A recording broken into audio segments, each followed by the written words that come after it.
I have a problem with wanting to be on other people's bandwagons, so choo choo, all aboard. I'm now on the wagon.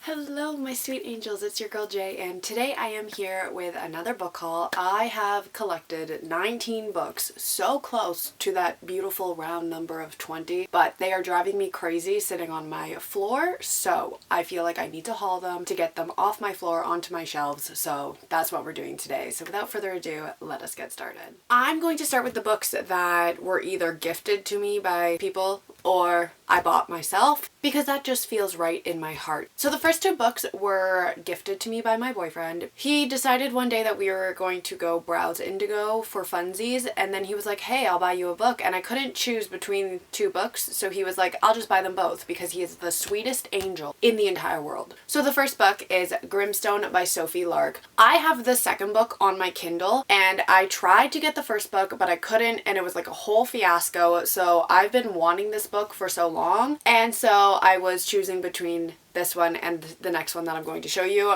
But this is a dark romance, and the tagline makes me want to read it so bad, because I'm like, that seems fishy. But it says, I thought I wanted to make her scream, but now I want to make her smile too. It doesn't matter what order. Pardon? I read Haunting Adeline last year, and I did not think that I was going to love it as much as I did, so now I am on the crusade to read more dark romance books because I feel like I am into the genre. So if you have any recommendations of dark romances for me, please let me know in the comments, because I am very intrigued. It also has pictures in this one. I don't know if it's a special edition or if all copies of this book have pictures in it, but I am definitely intrigued by said pictures. The second book that he bought me was Babel by R.F. Kuang. This has been on my radar since it came out. I own the Poppy War trilogy, but I have not read them yet. And then she came out with this book, and I honestly have been avoiding what this book is about. I have no idea. I have just seen it everywhere, and everybody seems to really enjoy it. So I have a problem with wanting to be on other people's bandwagons, so choo choo, all aboard. I'm now on the wagon. I did not open this book while I was in the store, but oh my god, why is this writing so teeny tiny? I'm gonna read it. It says that it's 542 pages, but with this font size, I feel like it is actually 1,000 pages if it were normal people size. But I'm gonna read it. It's fine. The next 5 books I got on Facebook Marketplace for a steal. 3 of them I actually got for free, which is wild to me, because I was supposed to pay $10 for all 3, and then I had like a miscommunication with the girl who was selling them, and she was like, you know what, they're free, they're yours, have them. And I was like, oh my god, thank you. So free books, I'm here for it. But they are 4 Ali Hazelwood books. One of them I paid $5 for, but we'll just pretend that they were all free to make myself feel even better about this situation. I read Check and Mate this year, and I absolutely loved it. So now I've been wanting to read all of her books, and so I've been on the hunt, and I finally found the deal that I wanted. But this one I gave 4 out of 5 stars, and I also picked up Love Hypothesis, Love Theoretically, and Not in Love. These are her STEM books. I truly don't know anything else about them other than that they are women in STEM, and we love that. But I am definitely excited to have them on my shelves. I've also heard that this is like a Keanu Reeves fan fiction, which I am very intrigued by. So yeah, I will be reading these hopefully soon, and now I'm excited to have all of them on my shelves because I think the spines are so cute together. And then the final book that I bought myself is Powerless by Lauren Roberts. This is another one that has been on my radar since it came out, because everybody and their mother loves this book, and I have recently gotten into my romantasy era. So I felt like I needed this one, and it was only $10 on Facebook Marketplace, so I snatched it up. I've also been hearing lately that this is like a ripoff, I don't want to use those words, but that's what I've heard, of Red Queen. I've only read Red Queen and Glass Sword, so my plan is to reread the Red Queen series and then read this and then see what I think, because I am actually very curious if the allegations are true. But I am very excited to have this on my shelves, I'm not gonna lie. Okay, and then the rest of these books are all from publishers, so I'm going to run through those, and then we're going to get these books on my shelves so they're off my floor and I feel a little bit better about my life. The first book that I have is Boys with Sharp Teeth. This is by Jenny Howell, and this one sounds so good. It says that it was We Were Liars meets the Raven Boys in the steamy, mind-bending tale of revenge, forbidden desires, and the sinister secrets lurking behind the walls of an elite boarding school. Those words all together get me so excited. I love elite boarding school settings. I love forbidden love. I really loved the Raven Boys. I actually have, spoiler alert, the Raven Boys graphic novel in this pile that I am so stinking excited about. I also think that it is either a love triangle or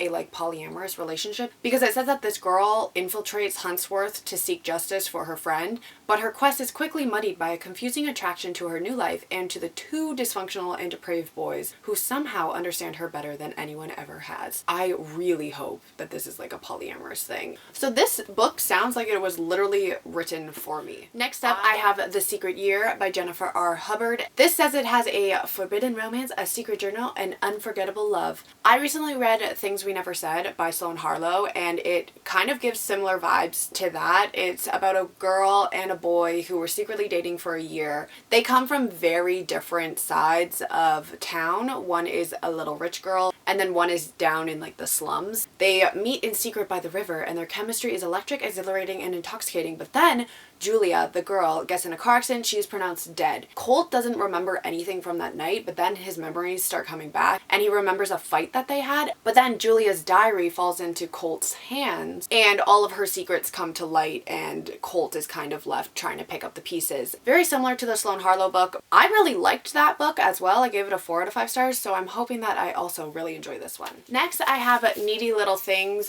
by Chanel Desmours, and I actually hauled this before because I was sent an arc of it, and now they have so nicely sent me a finished copy and this super cute pouch that says the title of the book on it, so that's super fun. It also came with a bookplate of the author's signature, so I will be putting that into the front as well. This book follows a girl named Soraya who has the ability to hear other people's desires. She keeps this ability hidden, but then her best friend goes missing, and she doesn't exactly trust the police to do their job. So she and her friends decide that they are going to find out what actually happened to their friend, but then her mother loses her job and her little brother has sickle cell disease, and there's some complications that are coming up from that. So Soraya decides that she is going to use her ability to earn some cash. Soraya quickly realizes that this may be leading her into some danger, and it might also be the danger that her friend who disappeared found herself in as well. Sounds very interesting. I am definitely intrigued with this ability. I think that that sounds really cool, and I'm excited to see where the story goes. Next, I have I Am the Dark That Answers When You Call. This is by Jamison Shea, and this is actually the second book in a duology. I have the first book, I Feed Her to the Beast and the Beast is Me, something along those lines. But I've been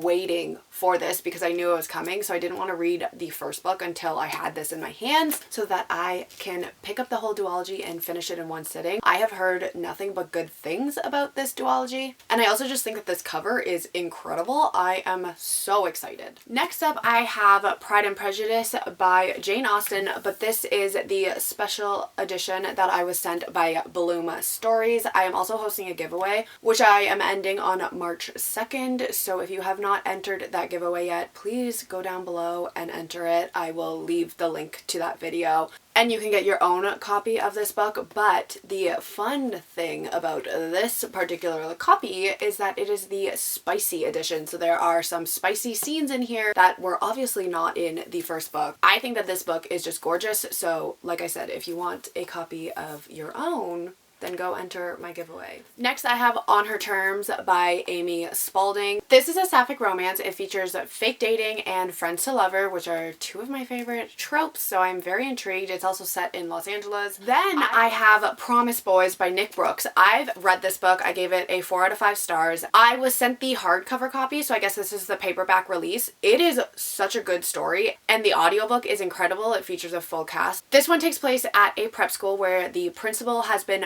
murdered. The cops arrive and they have 3 suspects in mind. They remain claiming their innocence, and it is basically them trying to clear their names of this murder. It's really fun. I really liked it, and I really love this cover. It's very simplistic, but like pretty creepy with the bloody tie. Next up, I have When the Moon Hits Your Eye by John Scalzi. I don't know too much about this other than that the moon has apparently turned to cheese and now humanity has to deal with it. It says it's a science fiction. I have heard of this author before, and he does a lot of like satirical work, so I am intrigued to see what I think about this. It sounds very interesting. It also comes out in March, so it should be out pretty soon. Next, I have Angie Kills a King by Evan Likeham. This is a fantasy debut. It follows an unlikely assassin who ends up killing the king, and now they are on the run from a legendary bounty hunter. I think it sounds so much fun. It also says that it is for fans of R.F. Kuang, so if you like the Poppy War or Babel, you might like this one. Next up, I have Don't Sleep with the Dead by Niggy Vo. This is a standalone companion novel to The Chosen and the Beautiful, which is a reimagining of The Great Gatsby. I have not read that one, so I need to grab that before I read this because I have a feeling that I would want to know those characters before picking this up. But I'm definitely intrigued because I really do love The Great Gatsby. And then the final book that I have came in this box, but it is The Raven Boys by Maggie Stiefvater. This is the graphic novel, and I am obsessed with this box. I never want to throw it away ever. But it came with this little notebook along with a poster, which I am not going to unravel. It is basically just this picture. But it also came with the beautiful graphic novel, and I am so stinking excited for this. I read The Raven Boys years ago, and I really do want to reread it because I remember loving it. But now maybe I don't have to reread it because I can just read the graphic novel to remember what happened in it. I'm assuming this is only the first book, and we are going to get the other 3 in the series at some point, but I am so freaking excited about this. I lied to you. I have one other book that I forgot was here. So it is a children's book. It is called Otter Carries On by Maya Tatsukawa. It's about this little otter who has way too many rocks in his little paws, and he has to decide what he's going to do when he gets lost out at sea after a storm. It's really cute. I think it's adorable. It has some pretty cute artwork, I'm not gonna lie. It has very few text on the pages, but I do think it is very cute and fun to look at, and I think a lot of little babies will love it. Alright everybody, so those were the 19 books that I have previously acquired and now can go onto my shelves because they're finally hauled. Let me know down below if you have read any of these books and what you thought of them, and I will see you all in my next video. Goodbye!